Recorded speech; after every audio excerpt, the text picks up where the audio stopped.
Sebanyak 13 kapal Global Sumut Flotilla yang membawa bantuan kemanusiaan ke jalur Gaza, Palestina dicegat oleh Angkatan Laut Israel. Global Sumut Flotilla adalah gerakan kemanusiaan internasional berupa konvoi damai yang dilakukan oleh para aktivis kemanusiaan, termasuk aktivis lingkungan Greta Thunberg. Gerakan ini terdiri dari koalisi 44 negara di seluruh dunia, termasuk Indonesia yang bersatu untuk menembus blokade Gaza, mengirimkan pesan persatuan dan solidaritas global, serta menyalurkan dukungan nyata untuk masyarakat Palestina. Dari Indonesia, perwakilan tergabung dalam Indonesia Global Peace Convoy atau IGPC dengan komitmen mengirimkan 5 kapal kemanusiaan bersama dengan negara lain. Sejauh ini dilaporkan bahwa 13 kapal Global Sumut Flotilla itu telah dicegat oleh Israel.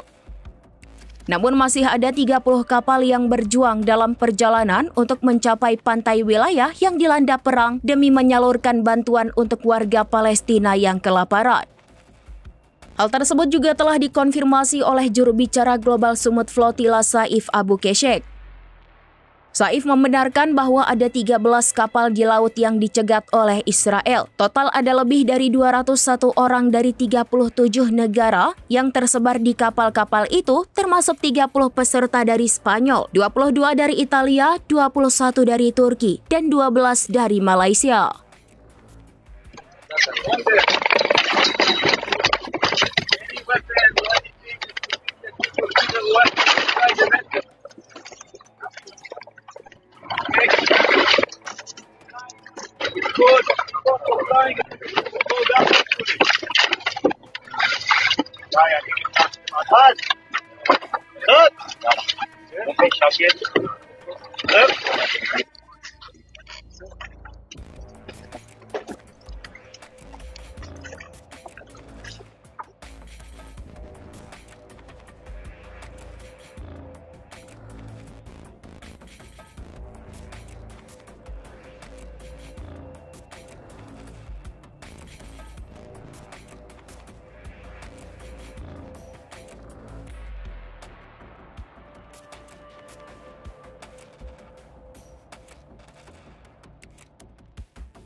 Download Tribun X sekarang, menghadirkan lokal menjadi Indonesia.